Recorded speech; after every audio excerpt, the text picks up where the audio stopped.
pratico yoga, né? Então, repetir insistentemente um mantra e os mesmos slogans e escrever em negrito, como gostava hoje o Cantarina está aqui, a mim não causa nenhum impacto e acho que não convence a muita gente, ainda que, por várias razões, parece que está convencendo o Conazense. Desculpe pela extensão, mas como era a primeira vez que eu estava pegando, ficou bastante... o tema provoca. Obrigado.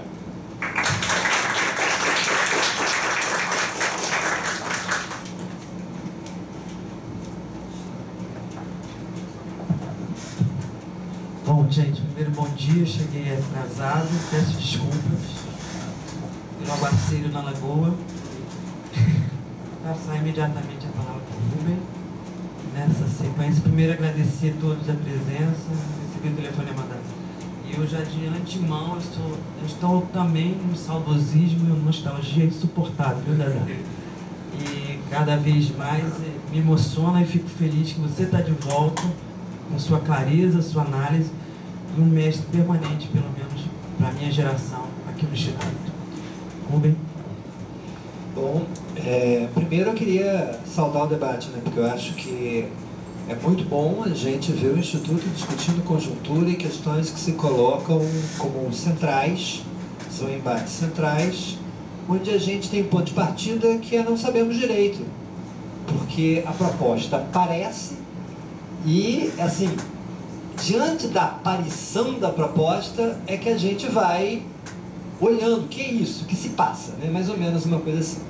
Com isso já respondo uma coisa que o Manuel estava levantando, a indagação, quem é que está conversando? Não somos nós. Então a primeira coisa, não estamos na conversa, e eu acho que o debate é uma maneira de poder colocar, tem uma coisa séria, uma coisa importante, mais uma, não é apenas uma para isso. Eu também acho que eu não gosto muito de perder a piada em alguns momentos. Então, eu tenho... Isso, então, eu tenho um nome judeu, pelo menos essa questão. Então, talvez ainda não.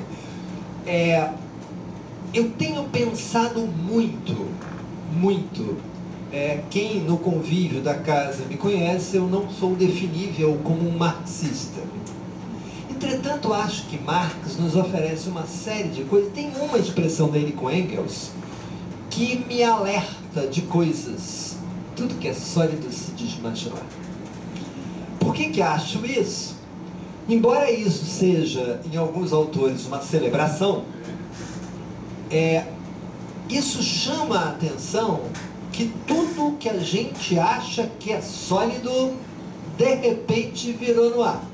Universidades públicas consolidadas, sistemas únicos de saúde consolidados, ou seja, o que Marx talvez chamasse a atenção, e eu acho que isso a gente tem que lembrar, é que não adianta solidez ou a tal da consolidação. Tudo pode se evaporar com uma velocidade tremenda. Eu acho que essa é uma questão do contexto que a gente está vivendo. Não é UERJ, no SUS, então acho que é um pouco para a gente ter isso destacado.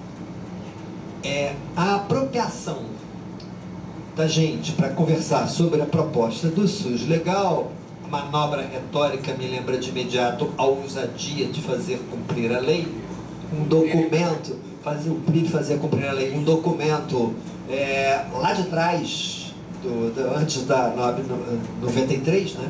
Parece que os recursos retóricos não se notaram tanto. O SUS legal, e aí assim dizer, a gente meio atropelado. O primeiro alerta que eu vi, gente, tem alguma coisa esquisita acontecendo, e veja que me coloco no campo de estudo e análises políticas, foi no Facebook uma colocação do Eider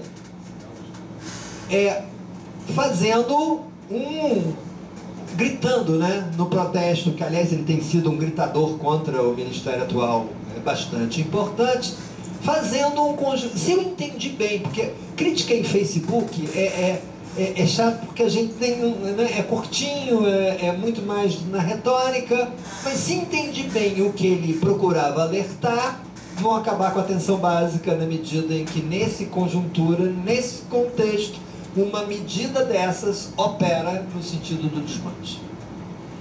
Vi depois uma outra contribuição no Facebook, penso eu, como as redes são, né? A gente não tem mapa, em uma certa contraponto, de Laura Feierbeck, lá professora da Faculdade de Saúde Pública, fazendo um movimento de, ok, consequências são importantes, mas vamos olhar para a gente.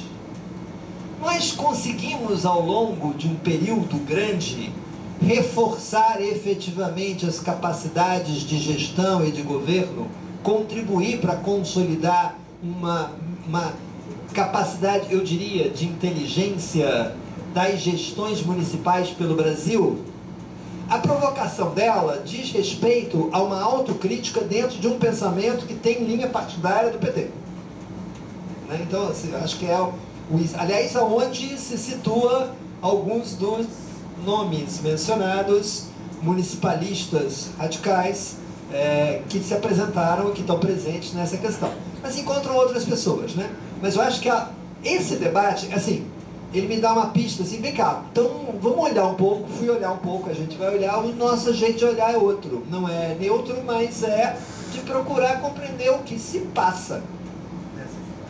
A começar por uma divisão de blocos que aparentemente em alguns momentos estavam lado a lado, certo? Então, a começar por isso. De qualquer maneira, eu queria fazer os comentários aqui em cima do primeiro esforço ou esboço de análise. Haddad oferece muitas coisas para a gente localizar, mas eu vou seguir uma tradição que acho importante de poder pegar, assim, um primeiro passo, entender como chegamos aí, em cima de uma breve esboço sobre as formas de sustentação do SUS que temos. Por sustentação do SUS, eu não estou chamando a sustentação da nossa proposta, da proposta que vem da oitava. Eu estou chamando os dispositivos, ações e atores que garantiam até aqui que o SUS não virou o ar, que o SUS continua a ser, com problemas, piorando em alguns momentos, avançando, mas que dá a sustentação concreta da política do SUS. E aí, a primeira coisa que eu queria chamar a atenção é que quando a gente olha de 90 para cá, o arranjo institucional, CONAS, CONASENS, tripartite, bipartite, é de sustentação do SUS.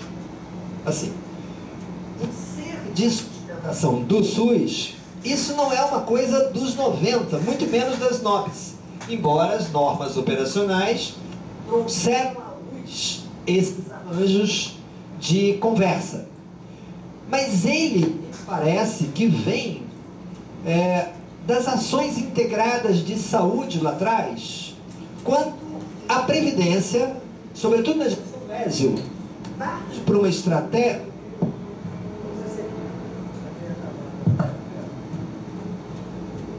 Então, parte para uma estratégia de aproximação do INAPS com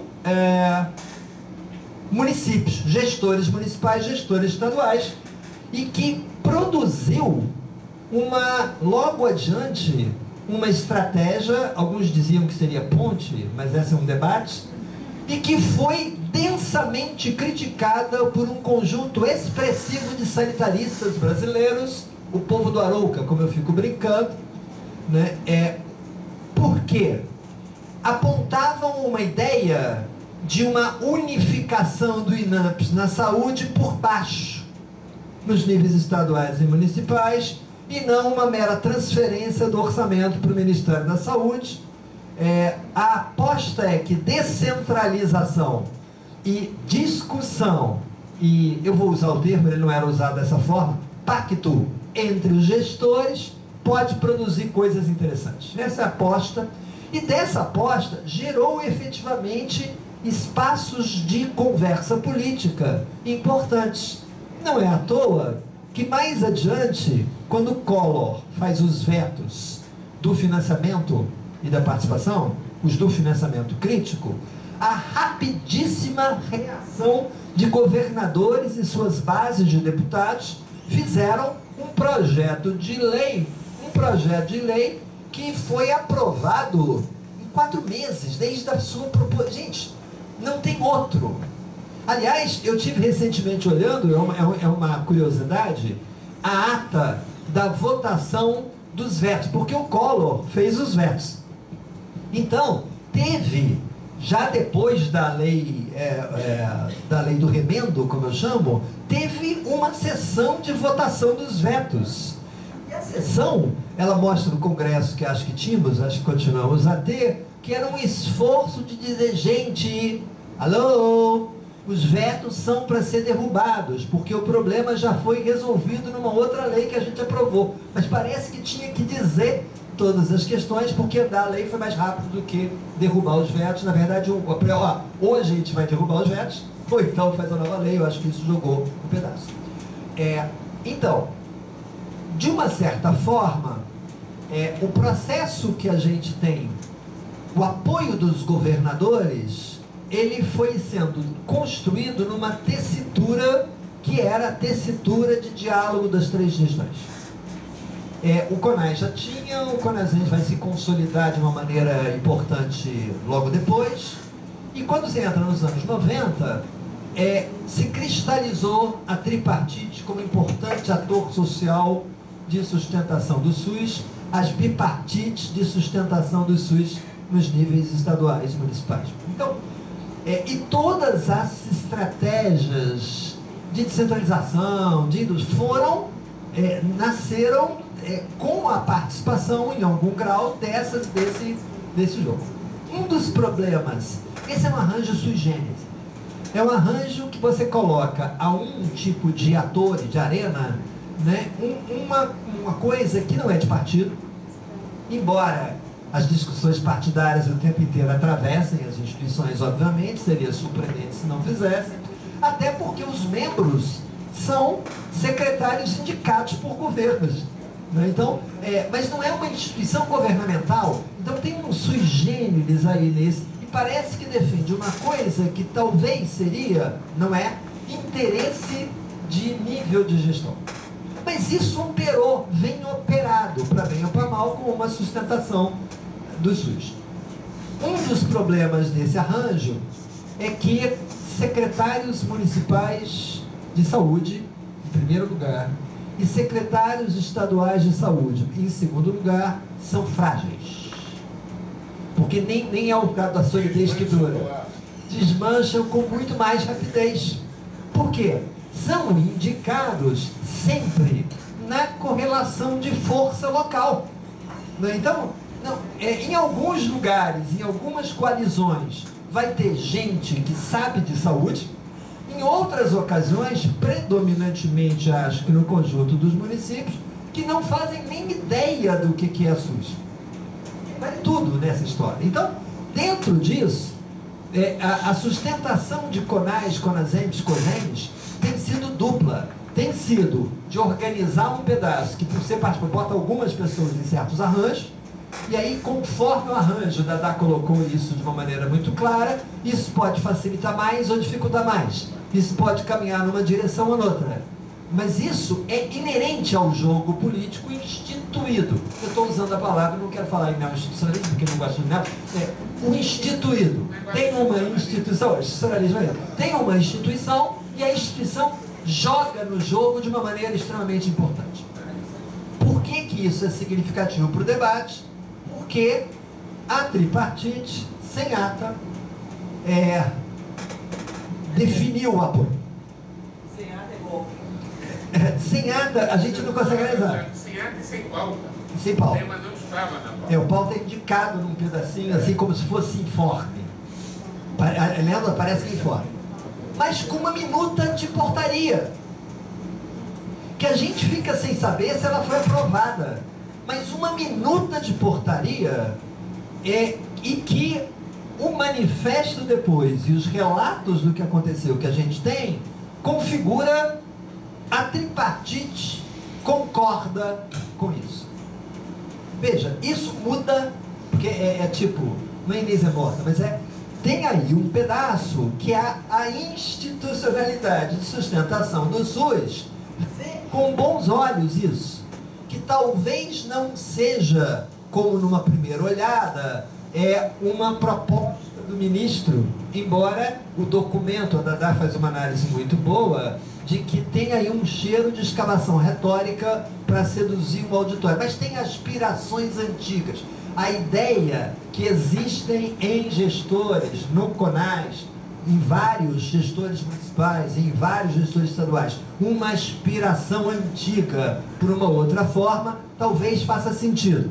Se a aspiração antiga é por essa forma, porque entre a aspiração antiga e a forma apresentada é o hiato onde a retórica do Ministério se junta com a tripartite, me parece. Mas estamos lidando com uma coisa posta na mesa. Não estamos lidando com uma coisa em debate. Tem um debate, mas tem aí um dado posto na mesa de uma maneira categórica. O manifesto do... Aí não vou comentar, porque o Dedé já fez uma...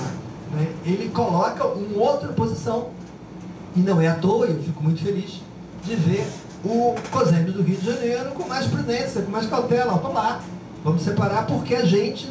Mas a gente está sozinho, a gente está isolado, parece que já ganhou. Essa é mais ou menos a ideia do ponto de vista disso. Então, primeira linha institucional já definiu isso. Segunda linha de argumentação que eu queria colocar, como chegamos a isso? Né? Porque eu acho que é importante a gente ver que na lei orgânica, lá atrás, o que foi aprovado, mas nunca vigente até hoje, definia formas de repasse de recursos com critérios que tomariam em conta a epidemiologia, o caráter demográfico, etc. Inclusive um artiguinho que foi, como é que se diz? Revogado? Não, revogado. Na lei 141, a complementar, que dizia lá, não foi vetado pelo Collor, que dizia lá, enquanto os critérios não forem estabelecidos, pelo menos metade das transferências dos recursos do governo federal para municípios e estados serão transferidos em base per capita. Nunca aconteceu, até ser revogado na 141. Porque a 141 faz uma lei complementar, enfim, acho que aí vai definir, então não precisa mais. Acho que inclusive a retirada aparentemente foi formal, só que não. Mas enfim. Então, quando começa o movimento dos anos 90, e aí a 993 faz a diferença, começa a haver um processo de como é que a gente faz acontecer. É interessante que a ousadia de fazer cumprir a lei evocava dar conta de um processo de gestões municipais assumindo responsabilidade e de organizar um pouco o fluxo de pagamento com essa história. E inventou a ideia da habilitação e de modalidades de gestão que orientou toda a era das noves até o pacto. Muito bem. Quando faz isso, começa de uma maneira eficaz as práticas da cenoura, como se coloca, e começam as práticas de usar a coisa financeira, a possibilidade de repasses como atrativo para a adesão de determinados gestores municipais a determinados propostos. Então eu queria chamar a atenção que a construção do SUS é devedora desta estratégia. Gente, eu posso criticar a estratégia ou não criticar a estratégia, mas reconhecer que foi com induções financeiras do governo federal que o SUS chegou onde está, para bem ou para mal. Então, na DOB 96, a conjugação conjuntural de uma tripartite, que o Dedé descreve como inteligente, com uma postura de condução, com uma condução forte de política do Ministério, não para destruição do SUS, nesse tipo de coisa, gerou uma mudança de patamar. Gente, para dizer da mudança de patamar, olha, é feito, eu não estou preocupado. Gerou um debate muito grande, o SUS esculpido a golpes de portaria, são as ilegalidades da 993 e da 996, elas são ilegais diante do texto da lei, só que a lei não conseguia ser aplicada. Então, é de uma lei inaplicável. Essa que era a situação. Aí tinha gente que colocava a lei, olha, é ilegal, não pode, etc, etc. O debate a todo público está colocado. Teve gente que, então, tem um debate. Mas com o debate, não estou querendo entrar nesse debate, nem me é o seguinte, quando chega a 2000, você tinha 99,5% dos municípios aderidos à gestão, assumindo alguma coisa. Quando você vê, recebendo fundo a fundo. Quando você vê em 98, a continha era pífia, era muito menor do que isso. Então, essa coisa é concreta. Então, cenoura funcionou. Doa a quem doer. Porque senão a gente deixa de pensar nos dispositivos e mecanismos da operação da política. Então, eu também fujo que nem o diabo da cruz de ideias de políticas baseadas em evidências. Ou seja, eu não quero concluir daí que incentivos funcionem, nem tirar o aprendizado, mas é dizer o seguinte: funcionou. Portanto, a gente tem alguns lados da história, mas funcionou muito, sobretudo nos pequeníssimos municípios, porque pautou. Então vai receber tanto, recebe mais R$16 por capita se conseguir fazer saúde da família com 100% de cobertura. Então, isso, mas como é que faz? Está aqui, assim. Ou seja, isso fez com que se produzisse, mas não só a transferência fundo a fundo, mas um elemento importante que diz respeito à construção do modelo de atenção básica. Então, imaginar que os gestores assumiram o modelo de atenção básica de saúde da família porque se convenceram da importância disso ou má fé ou ingenuidade. Quer dizer, foi crucial o caráter indutor das políticas colocadas nessa época para os efeitos que aconteceram. Então, de um lado, você tem uma lei, que a lei orgânica, ela defendia uma forma de repasse que é o sonhado. Um dos argumentos do SUS legal finalmente vamos ousar cumprir a lei. Quer dizer, aliás, outra lei no meio do caminho, né, que dá mais base para essa retomada. Então é engraçado que o fundamento do SUS legal é a Lei 141. Uma lei que a necessidade dela veio pela Emenda Constitucional 29, né, e quando a Emenda Constitucional 29, Felipe me corrija se eu estiver errado, foi falando lá sobre as coisas, diz: a lei estabelecerá os critérios de repasse do recurso. Então tem que ter uma lei que estabeleça esse treco. Né? E a lei custou muito a sério. Uma curiosidade de analítica gente, onde é que a discussão da lei estava entre a Emenda Constitucional 29 de 2000 e 2012? Certo? Então, é um silêncio de debate. A gente não... então, de repente, aparece essa lei. E essa lei vai definir os critérios serão pactuados na tripartite. Aparece. Portanto, a tripartite que está apoiando tem o respaldo legal do que está instituído para estabelecer o que acha adequadamente. A gravidade é essa. Nós não estamos lidando com uma coisa de, assim, pode dar em nada, não. A retórica é uma retórica que pode dar em nada, entretanto, o arranjo está plenamente consoante. É possível alguém sustentar um discurso que esse SUS é legal. Okay? Acho que isso que é importante de colocar. Agora, de onde vem?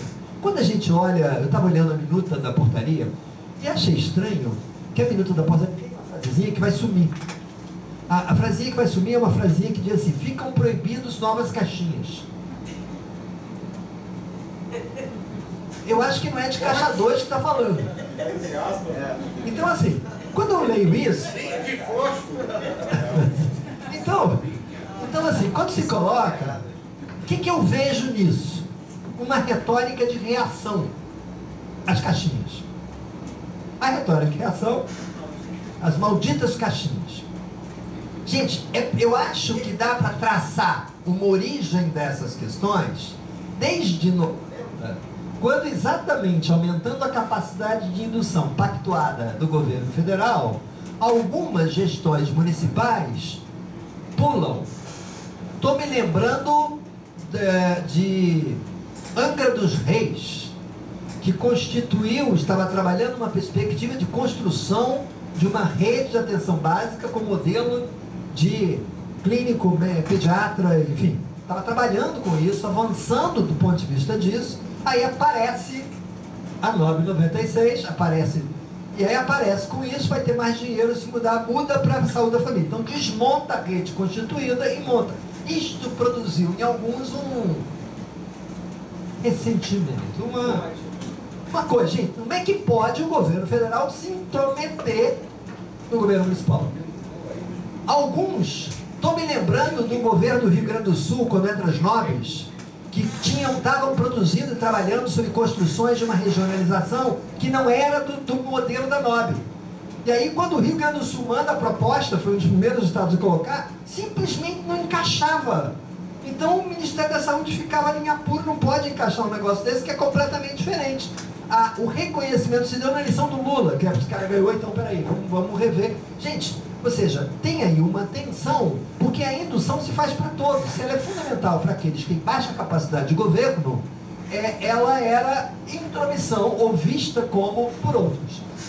Não é à toa, Vitória da Conquista, me lembro, Roseli, eu estava lembrando, experiências inovadoras, projeto que Roseli teve quando era no Ministério, um levantamento de várias experiências inovadoras, lembrando do SOLA, Vitória da Conquista, como é que ele construiu uma rede com 34 municípios, que as pessoas, qual é o milagre, qual é o mistério, enfim, até teve analisando e contando. Não é à toa que este sujeito que desenvolve uma experiência, quando chega na Secretaria de Atenção à Saúde, lugar que ainda em outro momento tinha ocupado, ele faz uma portaria, é tudo gestão plena, vamos acabar com esse negócio, vamos entrar na era do mar. Então, porque tem um lado ressentido dos mecanismos de indução. E aí a sensação que dá é que chegou a hora da vingança. É isso que eu leio no pedacinho da história. Ou seja, hora de vamos acabar de vez com essa questão. Qual é o problema? O problema é que isso remete a um vazio. Isso não resolve. Aí diz que tem que ter uma lei de transição, tem 3 itens indicados da lei de transição. Não vou entrar no detalhe, não quero me alongar disso, acho que a gente pode depois discutir no debate. Tem um vazio. Se coloca o planejamento ascendente, se coloca que tem que ser o planejamento, uma ideia dessa história. Qual é o vazio? Primeiro, que planeja? Gente, confiar em planejamento? Que história é essa? Eu, que ensino planejamento há algum tempo, diria, nunca confie. Tem que ver que planejamento é feito, como o Dadá coloca, se ele é feito com inteligência, se ele é feito com pensamento, ou se ele pega os indicadores e coloca. Porque nos indicadores traveste-se as políticas. Então, se a gente não é capaz de reconhecer a política que se traveste no indicador, você escolher indicador não adianta de nada, efetivamente. Então, ou pior, adianta no sentido que está colocado. Então, não é simples nessa história você apostar num planejamento. Que planejamento se aposta? Vazio. Como se distribuirão os recursos? E aí, que a tripartite tem que pactuar é o que está dado. Mas essa pactuação é central, porque conforme o estado da arte, o que está em jogo é quem vai perder o dinheiro. Vai faltar aonde? Essa é a questão fundamental. Esse debate não é derivado da mudança. A mudança abre um jogo. O jogo que ela abre, o que você pode dizer é o seguinte: olha, não pode reduzir a tensão básica. Nos critérios, você pode criar um critério que já é per capita, o seguinte: não pode tirar da atenção básica. Não pode, e não seja, não na caixinha contábil, mas no volume geral do jeito que você pode fazer uma coisa como essa. Então, qual é o problema? O problema é que a gente está diante de uma proposta que substitui mecanismos de indução financeira que produziram efeitos por uma forma de planejamento que vai ser. Minhas indagações, que eu acho que tem que ser, primeira questão, os tais planejamentos vão ser pactuados? A ideia de planejamento ascendente me faz arrepios. Porque se todo município fizer o seu, se não tivéssemos restrição orçamentária, nós não iríamos para o paraíso. Nós viveríamos fragmentações extremamente